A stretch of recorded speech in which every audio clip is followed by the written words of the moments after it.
अगर मैंने बोला कि इस कमरे में किड्स है, ये मैंने आपको स्टेटमेंट दिया, in this room there are number of kids, so what you can expect the age, maximum age कितना आप एक्सपेक्ट कर सकते हो। आपको मैंने कुछ नहीं बताया कि कितने साल के हैं, कौन सी क्लास के हैं, मैंने बोल दिया कि there are kids in this room. तो आप बताओ मैक्सिमम से मैक्सिमम उम्र आप कितनी दिमाग में लेके आओगे, कितनी उम्र आप दिमाग में लेके आओगे, आंसर करो।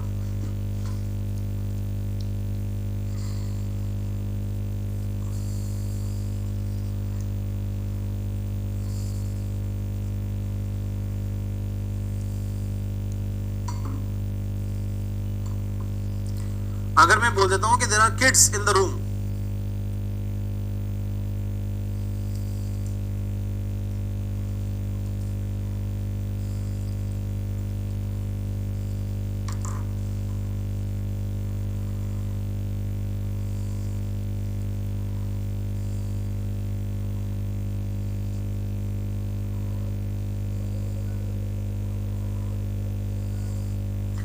चलो अनुज कुमार को लगता है 15, ठीक है कोई बात नहीं, अनुज कुमार को 15 लगता है, सूरज यादव को 12 लग रहा है, सूरज यादव को 12 लग रहा है,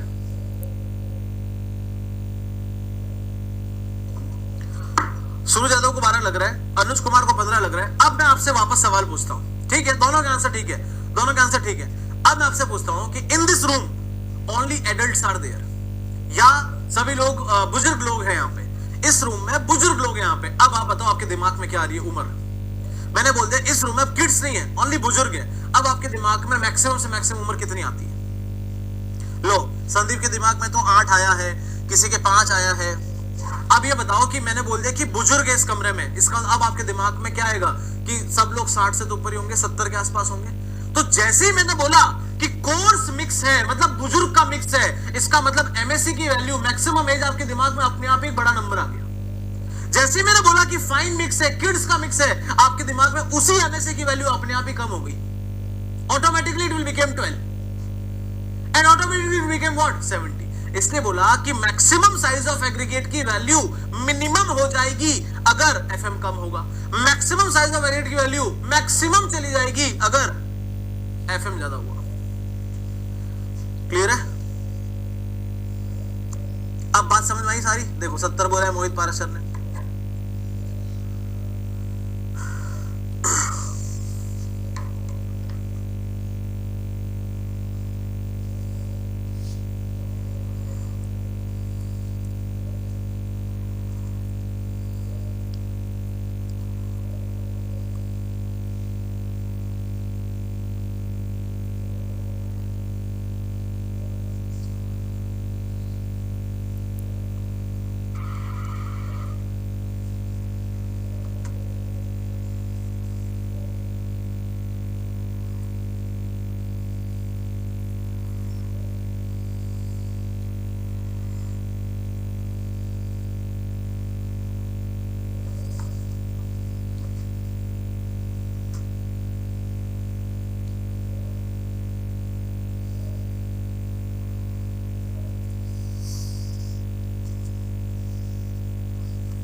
समझ में आ गया? अब देखो संदीप के दिमाग में 90 आया, आपके दिमाग में अपने आप एक बड़ी वैल्यू आने।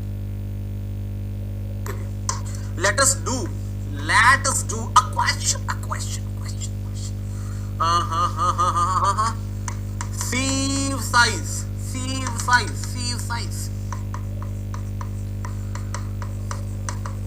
mm में, उसके अलावा परसेंटेज नहीं, वेट रिटेंट से ले। अच्छा ये बताओ, कोई बता सकता है ये नॉट सूटेबल क्यों है? ये नॉट सूटेबल क्यों है? कोई बता सकता है? आंसर दे दो मुझे, नॉट सूटेबल क्यों है? आपके सामने है आंसर सारे।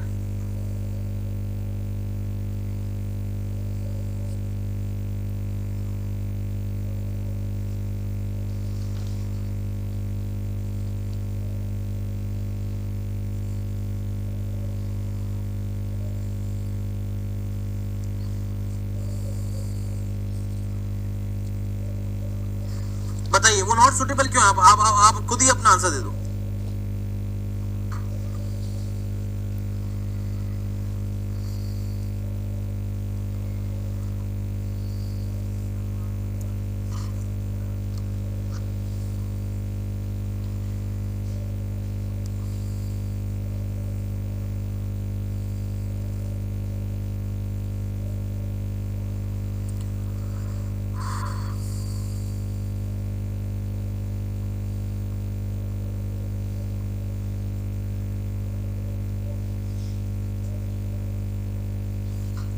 बता सकता है कोई नॉट सुटेबल क्यों है? सारे आंसर आपके सामने हैं, all the answers are there in front of you.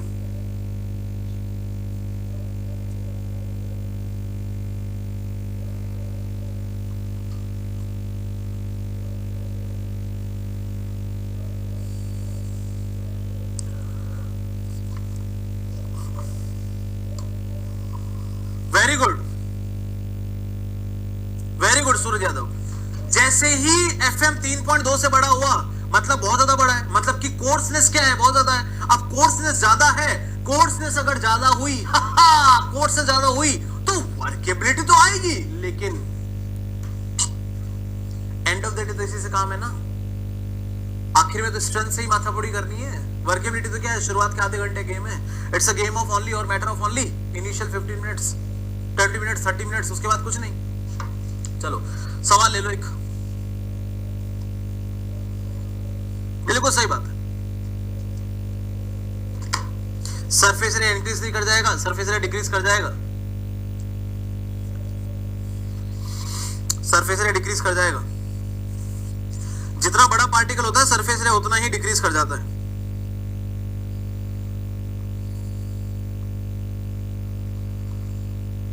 अब मुझे क्या करवाना है, आपको क्वेश्चन करवाना है ना। चलिए क्वेश्चन कीजिए। 10 mm,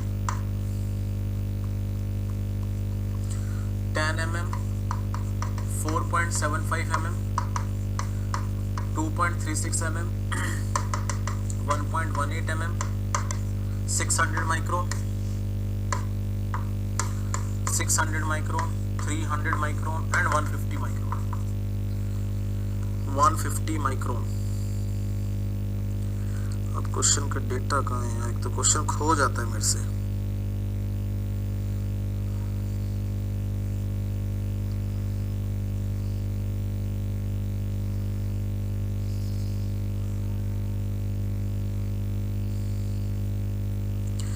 अरे यार कहाँ गया सवाल? अभी रैंडम डाटा डालेंगे तो कैलकुलेट करना पड़ जाएगा सब कुछ।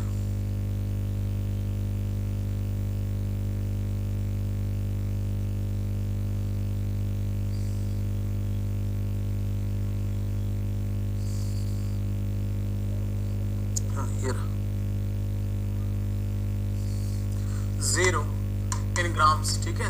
0, 10, 15, 50, 50, 75, 50। चलो ये है।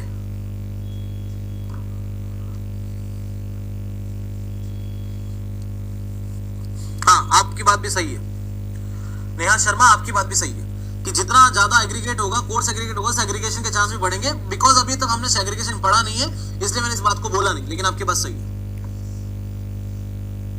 आपकी बात सही है।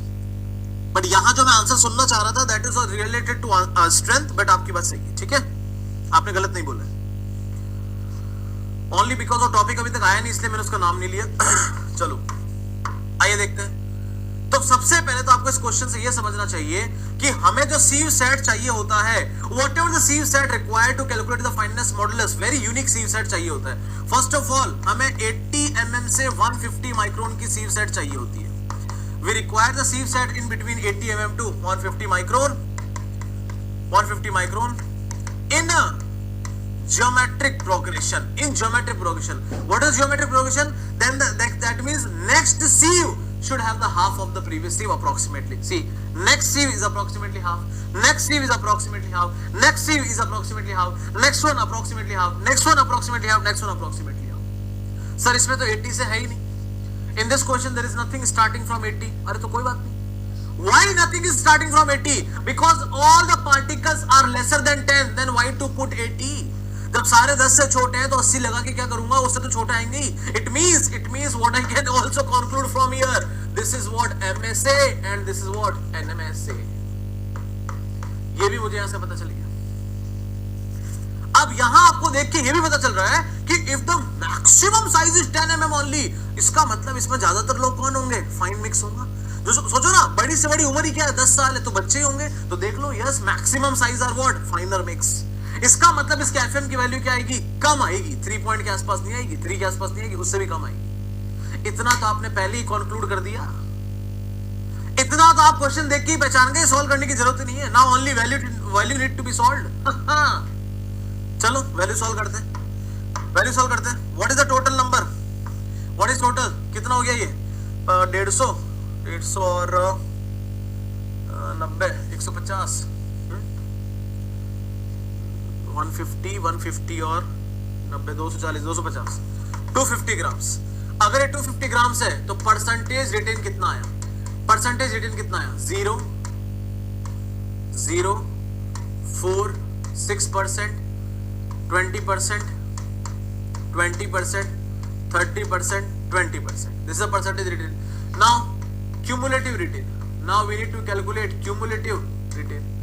अब आप percentage cumulative retain निकाल लो. This is 0, 4, 4 plus 6, 10, 10 plus 20, 30, 30 plus 20, 50, 50 plus 30, 80, 80 plus 20, 100. If you add all of them, what is the FM? FM is summation of percentage cumulative retain. इसका सबका summation कर दोगे, 274 it will come. 274 divided by 100, that is what? 2.74. That is what? 2.74. 2.74. This is the fineness modulus.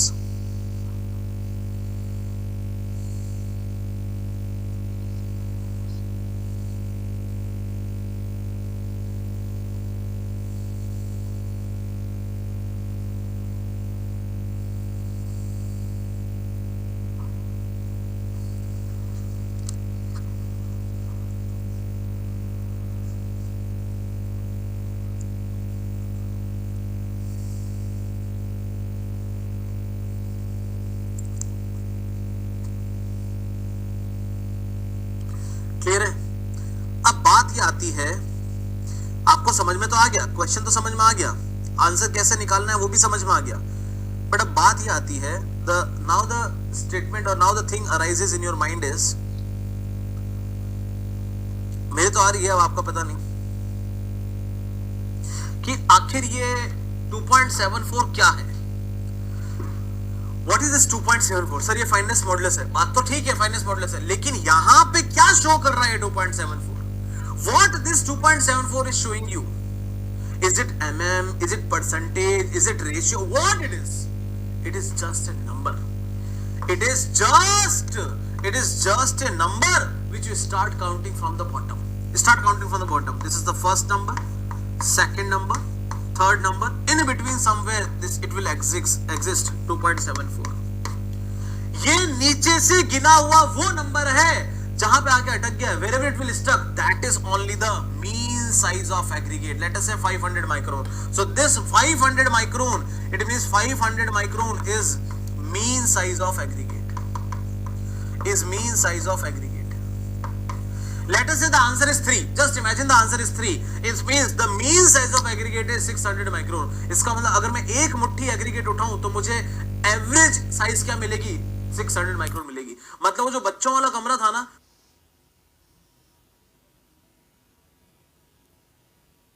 उसमें से एक मुट्ठी बच्चे उठाओगे, you will find 4 to 6 years of the age. तो ये FM जो है ये it's a number which if you start counting from the bottom in the sieve set of the fineness modulus, wherever it is stuck, that is the mean size of aggregate. ये mean size of aggregate दिखाता है, इसीलिए हमने बोला था ये grading दिखाता है आपको, और इसीलिए इसका sieve set फिक्स है, from 150 माइक्रोन से 80 mm फिक्स है ये।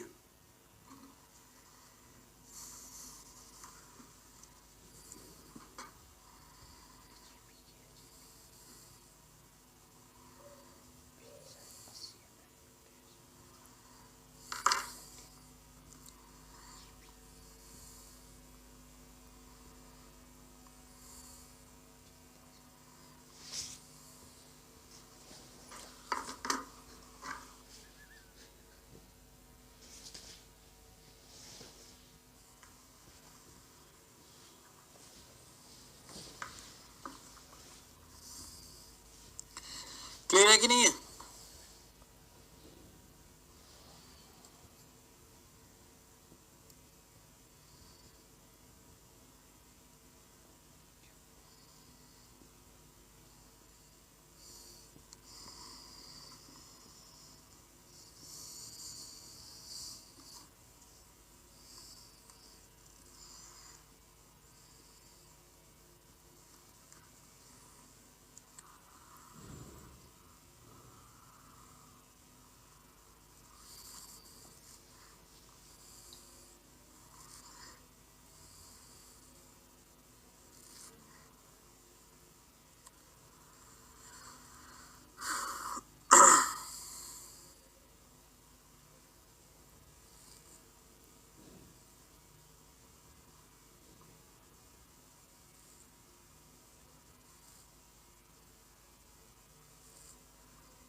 इनके बीच में कोई भी डाल दो, आपको चाहिए 450 डाल दो, आपको चाहिए कुछ भी डाल दो। 2.74 जहां तक गिनती में आ रहा है।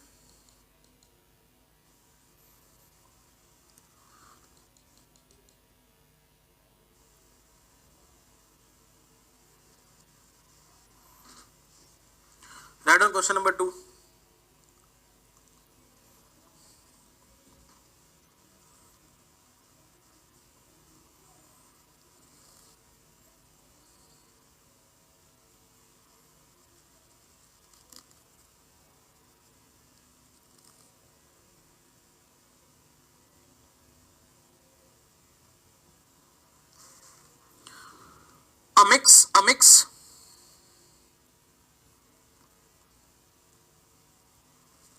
A mix of fineness modulus a mix of fineness modulus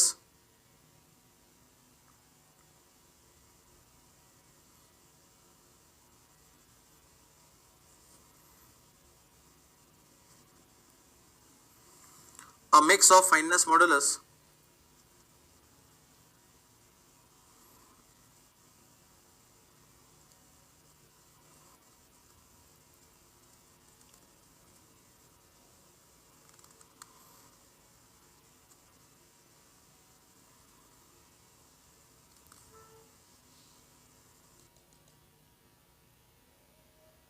another mix of is mixed with another mix of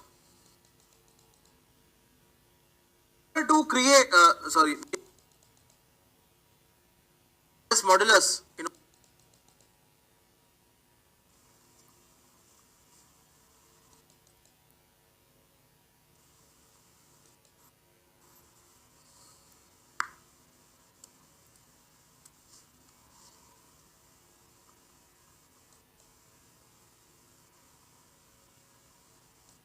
what was the question?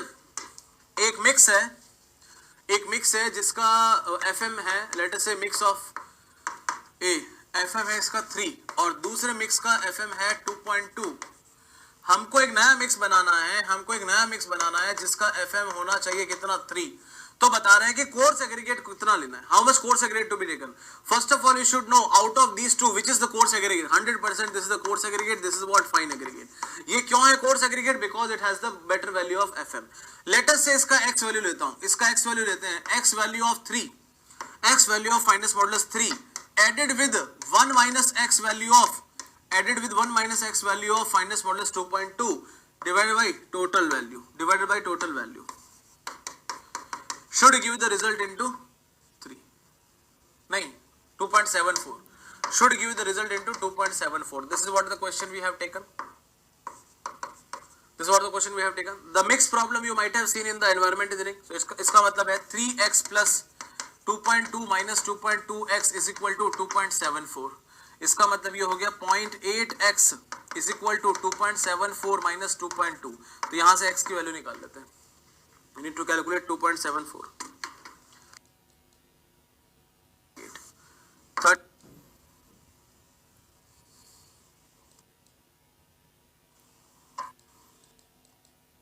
If they will ask you the best question, then that they can ask you calculate the amount of coarse aggregate. They can ask you calculate amount of coarse aggregate with respect to fine aggregate. अब यही question में ये पूछ लिया, इसका मतलब course aggregate कितना लिया फाइन एग्रीगेट के रिस्पेक्ट में। How much coarse aggregate taken with respect to fine aggregate? It means coarse aggregate with respect to fine aggregate 67.5 divide by 32.5 multiplied by 100। देखो कितना आ रहा है 67.5। It means coarse aggregate is taken 2.07 times of the fine aggregate. ना आपने कि एक river है जिसका डिस्चार्ज 5000 मीटर क्यूब है, उसका बीओडी है 2 मिलीग्राम पर लीटर, और एक सीवेज है जिसका डिस्चार्ज 100 मीटर क्यूब है, उसका बीओडी है 200 मिलीग्राम पर लीटर। दोनों को मिक्स करने पे मिक्स का बीओडी कितना आ जाएगा? पढ़ा था ना ये, तो वही तो है भाई, ये मिक्स ही तो किया है। ये तो एप्टीट्यूड का क्वेश्चन है, ये तो सिविल इंजीनियरिंग का क्वेश्चन भी नहीं है, ये तो एप्टीट्यूड का क्वेश्चन है। एप्टीट्यूड का क्वेश्चन है, क्या था ये, Q1 BOD R QS BOD of S then QS and QR is equal to BOD of mix is equal to BOD of mix। और क्या है ये, और क्या है ये, देखो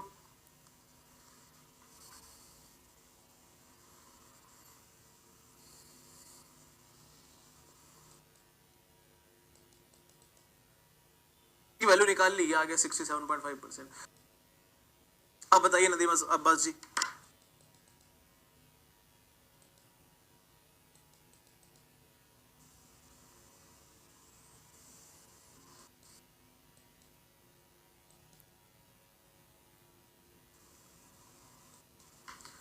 चलिए फिर next to right water, next to right water, पानी, how water is going to be affect water. तो अब जो वाटर है, वाटर जो है अगर ये डेफिशिएंसी में हुआ, अगर ये डेफिशिएंसी में हुआ तो भी स्ट्रेंथ रिड्यूस करता है, क्योंकि इनकम्प्लीट हाइड्रेशन है, बिकॉज ऑफ इनकम्प्लीट हाइड्रेशन। ये हमने कल ही पढ़ा है, इनकम्प्लीट हाइड्रेशन कल या परसों पढ़ा है। और अगर ये एक्सिस में है, अगर ये एक्सिस में है तब तो बर्बाद करके रख देगा आपको। Why it is going to be बर्बाद यू, फर्स्ट ऑफ ऑल हमने देखा था it will cause what, evaporation,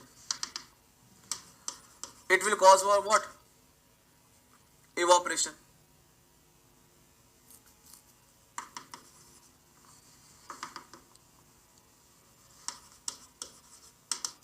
evaporation क्यों इवोपरेशन कर देगा, क्योंकि एक्सेस वाटर है जो केमिकली कंबाइंड नहीं है, पूरा फ्री है, तो इवोपरेट कर जाएगा। इवोपरेट करने से क्या होगा, श्रिंकेज आएगा, और श्रिंकेज आने से क्या होगा, स्ट्रेंथ रिड्यूस हो जाएगी।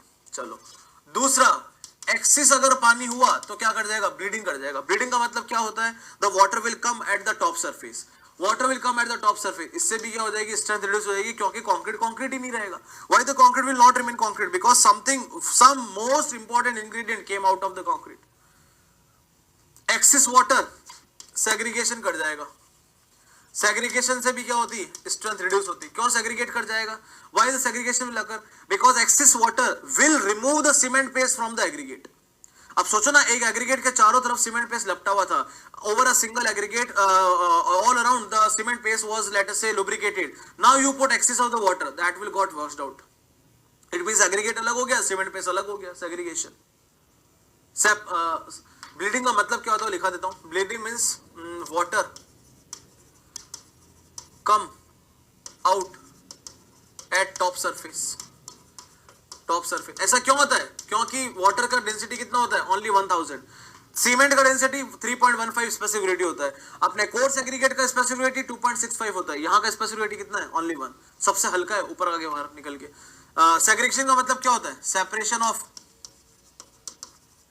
Separation of ingredients, separation of component, separation of cement paste and aggregates. Separation of cement paste and aggregate is known as segregation. और तो और it may cause lateness, it may cause lateness। इससे भी क्या होगी, strength reduce हो जाएगी। lateness का मतलब क्या होता है, जो ब्लीडिंग का पानी आया अगर उसके साथ वो सीमेंट की स्लरी को भी बाहर लेके आ जाए, lateness हो जाएगी। lateness का मतलब है cement slurry come out, cement slurry come out with water, that is known as lateness। और तो और it will also cause what, honeycombing, it will also cause what, honeycombing। अब honeycombing से स्ट्रेंथ क्यों रिड्यूस हो रही है, honeycombing से स्ट्रेंथ क्यों रिड्यूस हो रही है, honeycombing का मतलब क्या होता है, let us say this excess water will seep out from the joint of formwork। जो भी formwork आपने लगाया है उसके joint से टपक टपक टपक टपक करके seep out कर जाएगा, it will seep out from there, and once it will seep out, जैसे ये seep out किया,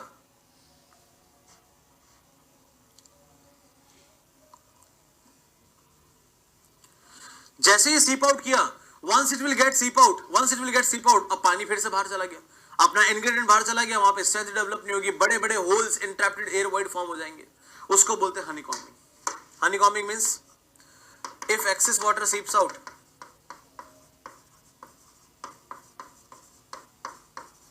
if excess water seeps out, अगर सीप आउट कर गया फ्रॉम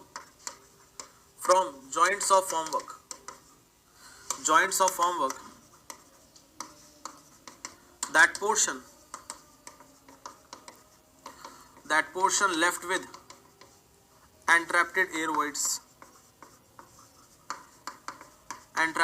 voids, उस जगह पे entrapted air voids हो जाएंगे।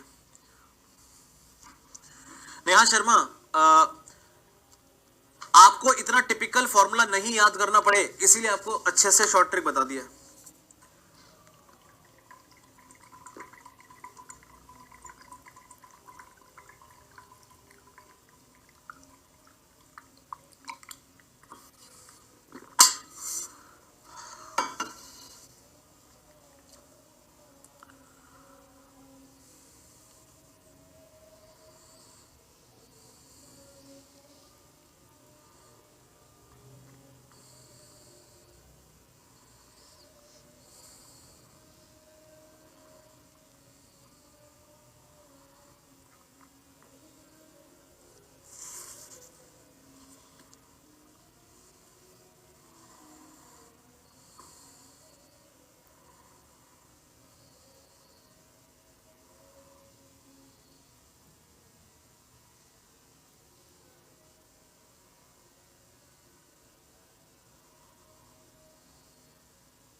इतना सारा नुकसान है,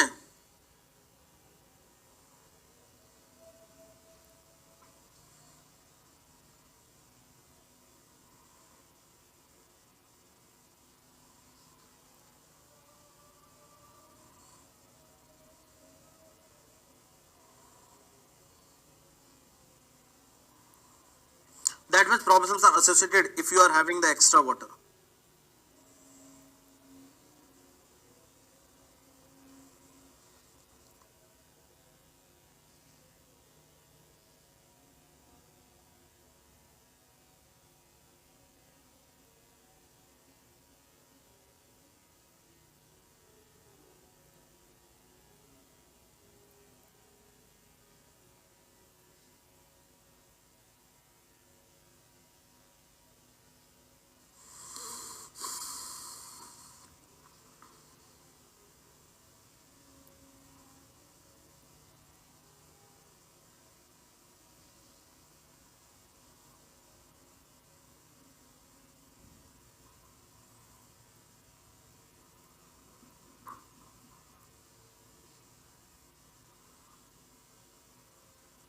क्लियर है?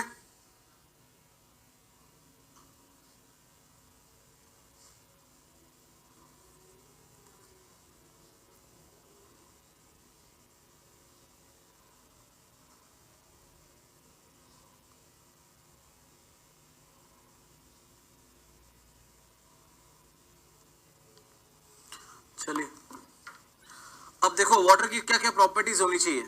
The water which we are using here, अब ये जो स्लाइड में लिखाने जा रहा हूं वाटर की प्रॉपर्टीज, ये पूरी आपको याद करनी है यार, इसमें मैं आपकी हेल्प, मैं रेफरेंस दे देता हूं आपको कि कहां से याद करनी है। वैसे तो मैं लिखवा रहा हूं, बट चाहो तो आप IAS 456 का टेबल नंबर 1 देख सकते हो। If you want you can check the IAS 456 table number 1। Refer करने में वहां से कर सकते हो।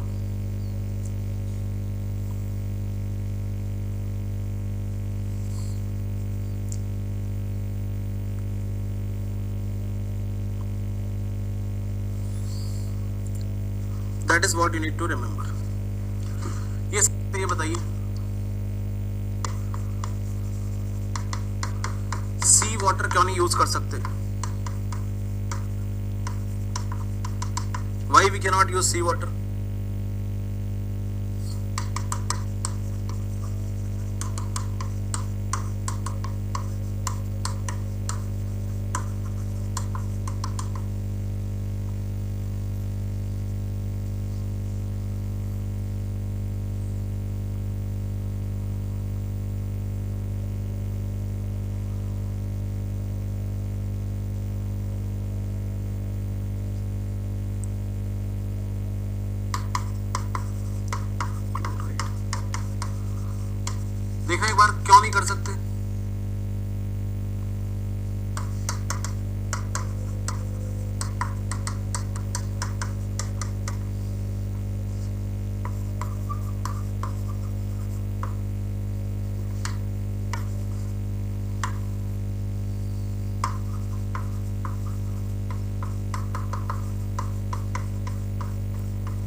बहुत सही बात है, सॉल्टी होता है, बहुत अच्छी बात है, तो मेरे को कुछ बताने की जरूरत नहीं, सबको पता है। सी वाटर में नमक होता है, नमक की वजह से उसके अंदर एफ्लोरेसेंस आने के चांस रहते हैं, नमक की वजह से कोरोजन आने के चांस रहते हैं, और तो और, अब सुनना ध्यान से, और तो और अल्टीमेट स्ट्रेंथ भी रिड्यूस हो जाती है। अब सोचो अल्टीमेट स्ट्रेंथ क्यों रिड्यूस होती है, क्योंकि सी वाटर में सल्फेट भी है, क्लोराइड भी है, और हम जानते हैं calcium chloride, we know the calcium chloride is accelerator, we know the calcium sulphate gypsum is the retarder.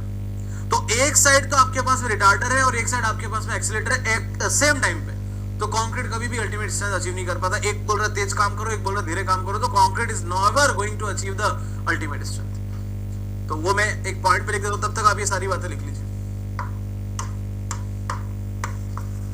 C water तीन चीजें कर सकता है, reduce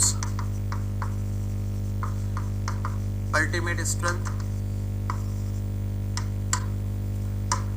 it can cause corrosion, can cause efflorescence।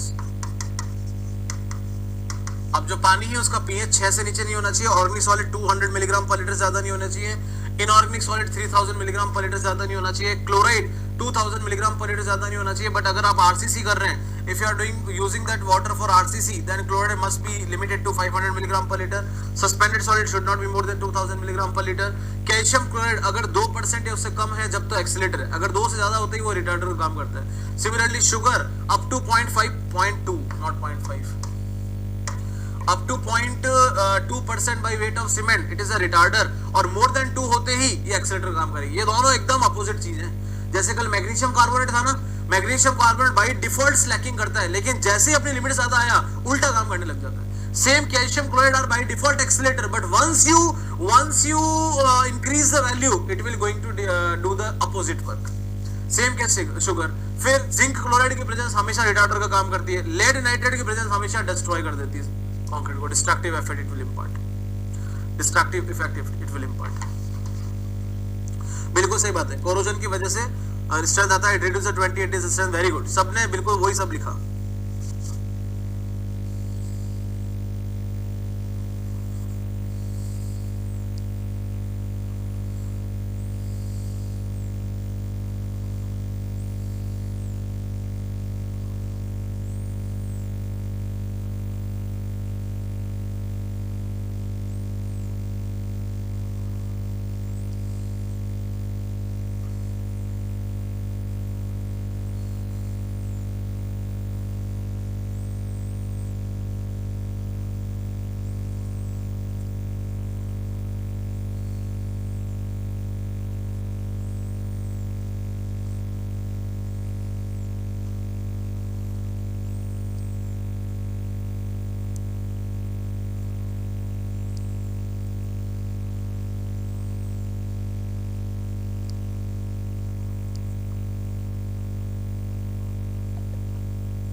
Sir jail water क्या होता है, RCC वाले sir ने बोला था आपसे पूछ लूं, तो अभी आएगा ना।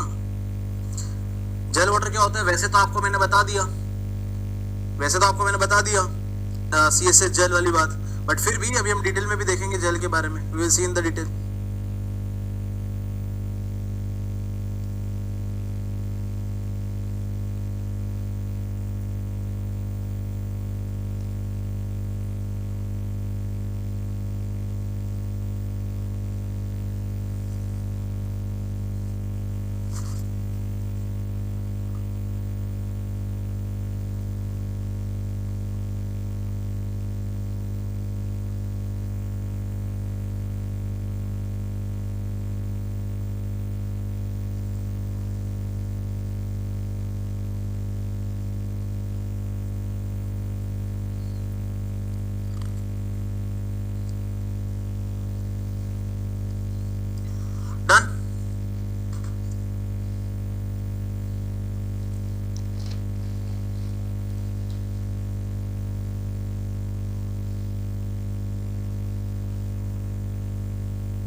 admixture. Now you write down admixture.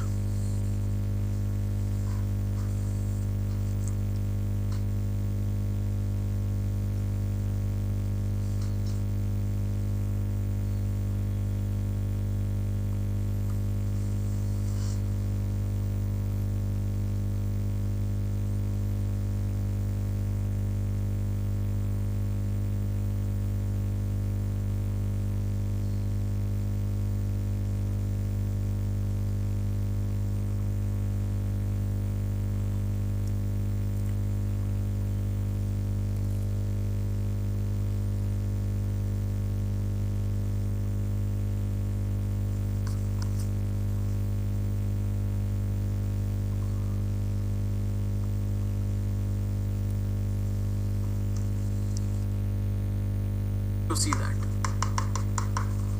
अब हम वो पढ़ने वाले हैं admixture. Check this, what is admixture? Check करो इसको. आइए देखते हैं एडमिक्सचर क्या है. तो एडमिक्सचर में सबसे पहला एडमिक्सचर, वैसे मिनरल एडमिक्सचर में आपको पढ़ा चुका. I have already given all the mineral admixture, that fly ash और अपना ये GBFS, सिलिका फ्यूम, सुर्खी, ये सब क्या है? These all were mineral admixture. Here we are going to see the chemical admixture. हम यहाँ पे देखने जा रहे हैं क्या? Chemical admixture. प्लास्टिसाइजर. सर्वप्रथम इस प्लास्टिसाइजर. अब देखना प्लास्टिसाइजर क्या कर रहा है. What is plasticiser is doing? ध्यान से देखना प्लास्टिसाइजर क्या करता है. होता क्या है these are the cement particles. बहुत ही फाइन नेचर के पार्टिकल्स है. Very fine particles are there. These are very fine particles. अब because these are very fine particles, तो sometimes what happens if you add very less amount of water, तो water इसके अंदर फंस के it will make a flock of water. It will make a flock बन जाता है, गुच्छा बन जाता है, गुच्छा. It means the water is going to entrap in between the cement solid. हमको आपको याद होगा coagulation, flocculation आपने पढ़ा होगा environment में. In environment you might have seen coagulation and flocculation. In that we have seen that flocculation is something in which you are making the flocks of the small particles so that it will get settled down. हम चाहते हैं कि flock बने और सब कुछ क्या चला जाए? नीचे चला जाए. We want that flock should be formed and everything should get settled down. But here we do not want to make the flock. हमें settle down थोड़ी करना है. Here if the flock is happening, it is a loss for us. वो पानी को अपने पास फंसा ले रहा है. And if the water is fussing over there, water is sticking over there, it means the water will not become free. And if the water will not become free, your workability is not occurring. यही तो reason है. If you want to add only, let us say water cement ratio 0.4, it is not becoming workable. And if you increase the workability by adding some water, then it will reduce the strength. क्योंकि अभी हमने देखा कि excess strength will drastically damage you. भाई हमें workability तो चाहिए ना. We want the workability. We want what? Workability. हमें तो workability चाहिए ना. We want that workability. But to increase that much of the workability, what is the loss? You have to compromise with the strength. आप उस workability को चाहने के चक्कर से, पाने के चक्कर से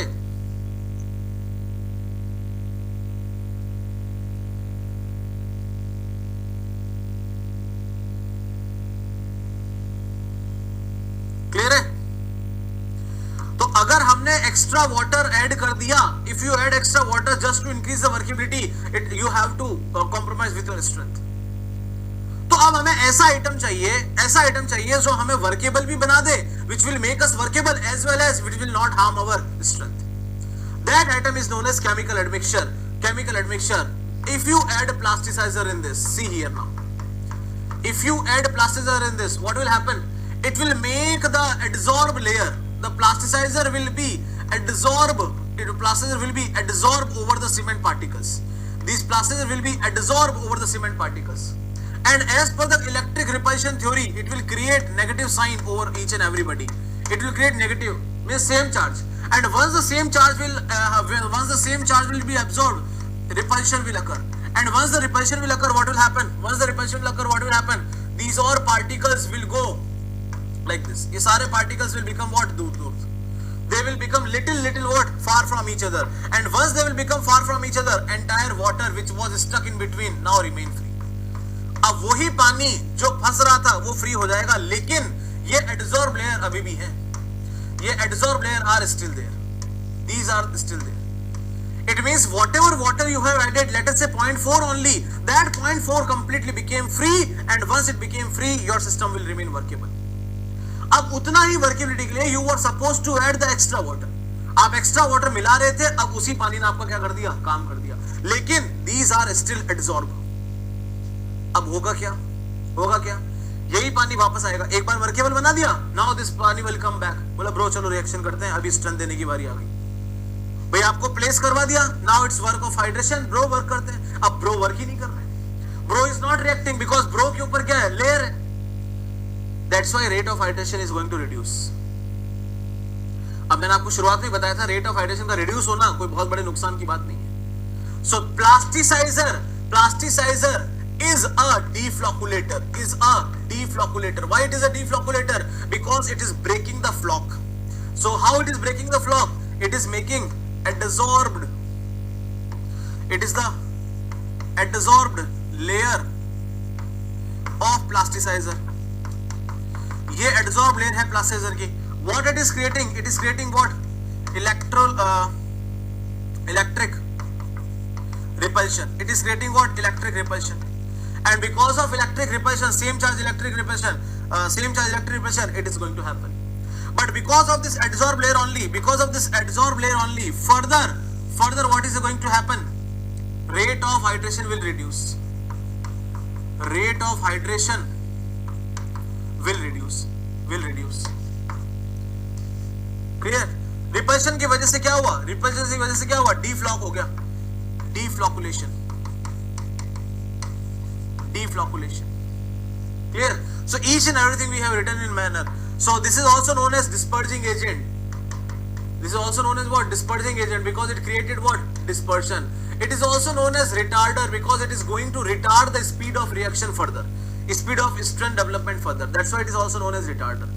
It is also known as what? Water reducer. It is also known as what? Water reducer. Why it is known as water reducer? Because it reduces the demand of water for the same workability. कैसे? आइए देखते हैं. Let us say there is two samples, sample number A, sample number B. Let us say water cement ratio 0.4. Let us say water cement ratio 0.4 in both of the cases. In both of the cases, water cement ratio is, let us say, 0.4. ठीक है? Here the workability was WA, here the workability was WB, here the strength is A, here the strength is B. All are equal because both are having the same water content. Now imagine if you have added the plasticizer here. Now imagine if you have added the plasticizer here, what will happen? What will happen? The workability will improve. It means workability improves at the same strength. At the same strength. So addition of plasticizer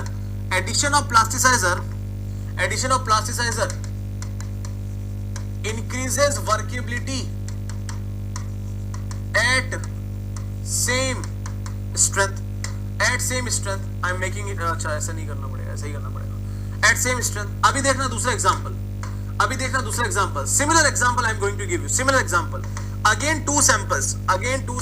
A and B. Water cement ratio 0.4. Let us say water cement ratio 0.6. So right now workability of B is more than workability of A. Right now strength of A is more than strength of B. Right now this is the situation. Strength of B. Right now this is the situation. Now tell me what will happen. Let us say again in the first sample, in the sample number A, if I add the plasticizer, what will happen? The workability will increase. And let us say workability is increasing and becoming equal to what? WB. Just imagine becoming equal to the workability which is coming due to 60% of the water. मतलब अभी 0.4 पानी के साथ ही workability वो हो गई है जो 60% पानी के साथ आती है, लेकिन क्या कोई स्ट्रेंथ में चेंज हुआ? नहीं हुआ. It means addition of plasticizer increases the strength at the same workability. Increases strength at same workability. Increases strength at same workability. कितना डालने पे कितना असर होता है? 0.5 to 0.8%. नहीं, 0.3 to 0.8% by weight of cement reduces water demand. Reduces water demand up to 8 to 12%. अगर आपने 0.5% भी बाई वेट ऑफ सीमेंट डाला तो ये 12% तक पानी की रिक्वायरमेंट को रिड्यूस कर सकता है। एग्जाम्पल क्या है इसके? एग्जाम्पल है लिग्नोसल्फेट, एग्जाम्पल है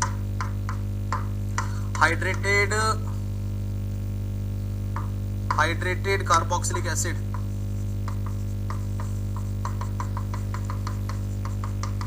एग्जाम्पल है प्रोसेस्ड कार्बोहाइड्रेट, प्रोसेस्ड कार्बोहाइड्रेट। तो कुल मिला के बात यह है कि अगर आपको ज्यादा पानी वाली वर्केबिलिटी का मजा लेना है बिना पानी मिलाए तो प्लास्टाइजर मिला दो, इससे आपकी स्ट्रेंथ भी लॉस नहीं होगी, पानी भी नहीं डालना पड़ेगा और वर्केबिलिटी भी आ जाएगी।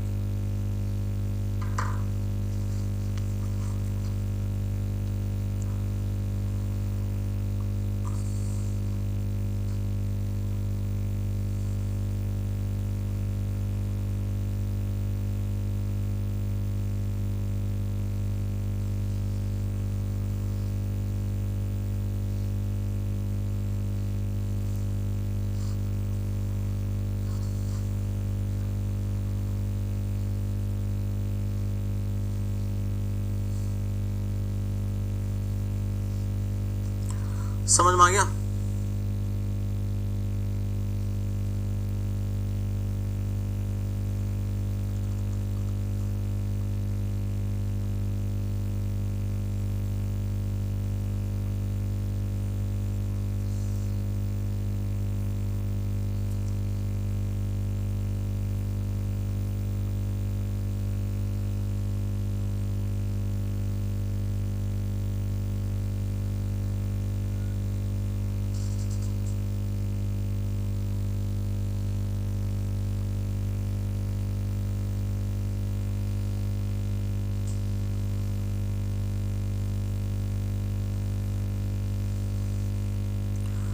Did you understood this?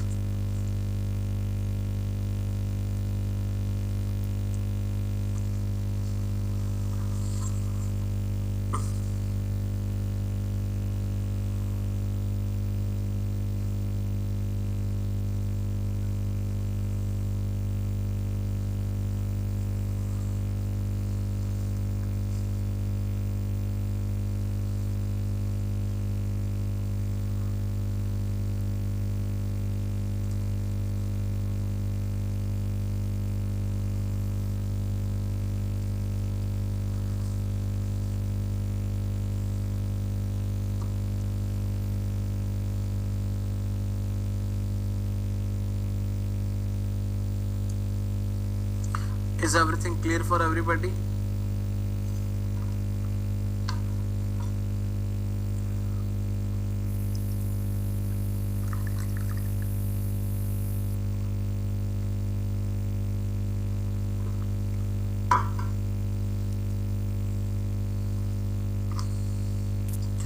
यहां तक की बात क्लियर है तो बताओ ना यार, आगे बढ़ते हैं।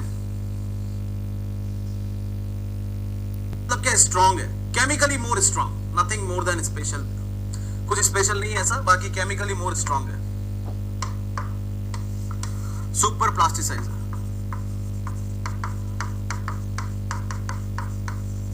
सुपर प्लाज्मा, इसको हम हाई वाटर रिड्यूसर बोलते हैं, हाई वाटर रिड्यूसर। क्योंकि अगर आप इसको 1 से 0.5 to 1.5% भी ऐड करोगे ना by weight of cement, it reduces demand of water by 20 to 30%, even more, 20 to 30% even more, even more। इसलिए इसका नाम है हाई वाटर रिड्यूसर। एग्जाम्पल इसके मॉडिफाइड लिग्नोसल्फेट, मॉडिफाइड लिग्नोसल्फेट,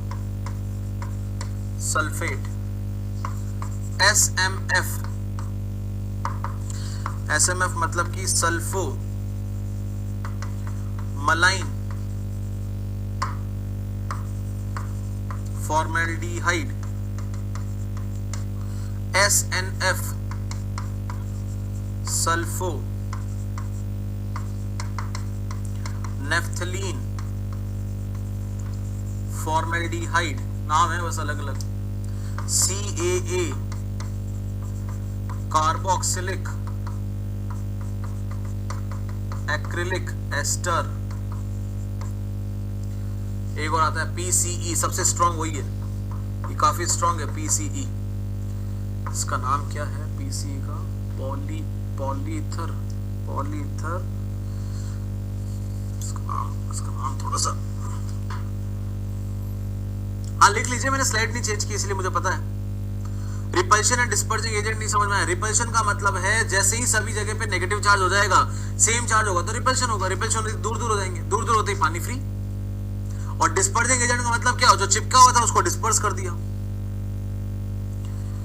जो चिपका हुआ था उसको क्या कर दिया, डिस्पर्स कर दिया।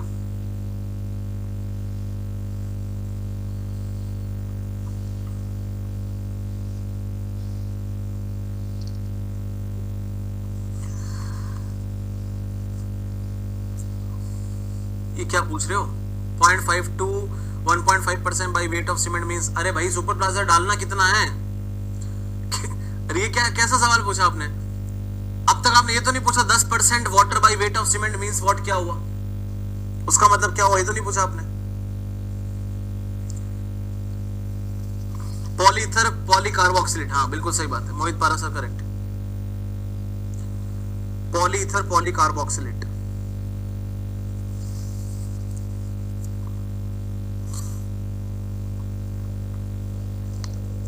पॉलीथर पॉलीकार्बोक्सिलेट।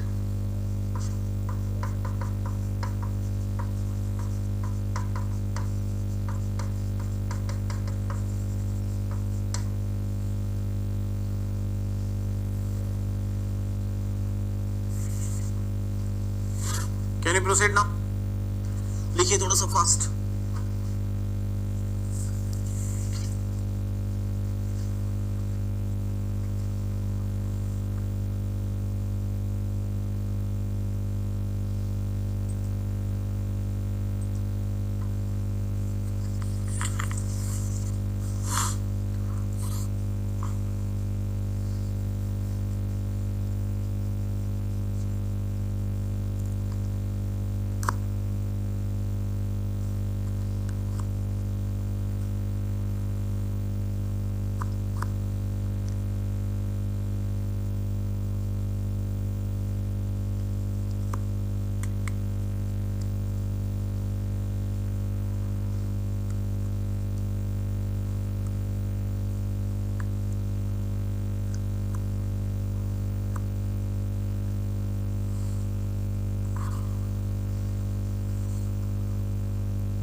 एड्सॉर्ब लेयर है ना फर्दर, तो वो वापस से जब पानी आएगा रिएक्शन करने की, चलो हाइड्रेशन करते हैं, तो हाइड्रेशन करने नहीं देगा, इसलिए वो रिटार्डर है।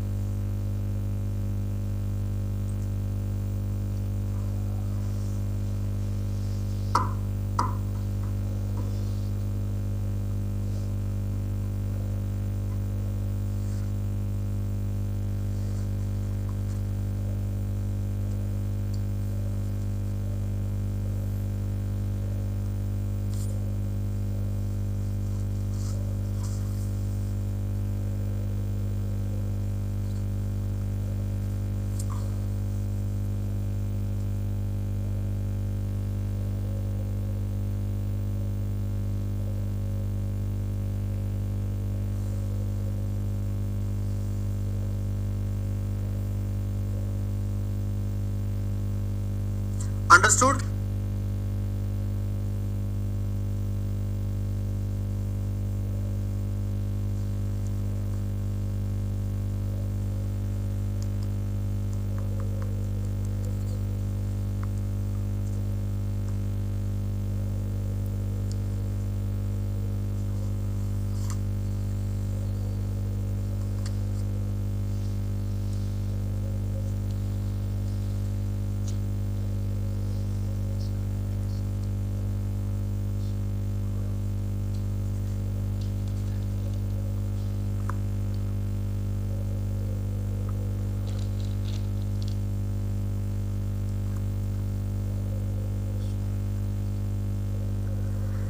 सब कुछ लिख लिया आपने? अब आगे देखो रिटार्डर। Next is retarder. सिर्फ एग्जांपल लिखना है। रिटार्डर का मतलब क्या है? Retarder means what? It will reduce the rate of hydration. तीसरा है क्या? रिटार्डर मतलब क्या? रिटार्डर का reduce rate of gain in strength. Reduce rate of gain in strength. जैसे कि सबसे फेमस हमने पढ़ा कैल्शियम सल्फेट जिप्सम, जैसे कि कार्बोहाइड्रेट, शक्कर वाले जितने भी होते हैं, जैसे कि शुगर की डिटेल हमने देख ली, जैसे कि अपना ये लिग्नोसल्फेट। इनफैक्ट ये सारे के सारे क्या है? रिटार्डर है। ये सारे क्या है? रिटार्डर है। लिग्नोसल्फेट, इसके अलावा टार्टिक एसिड, इसके अलावा अमोनिया, इसके अलावा starch, carbohydrate, sugar, tartaric acid, ammonia, ये सब एग्जांपल हैं इसके।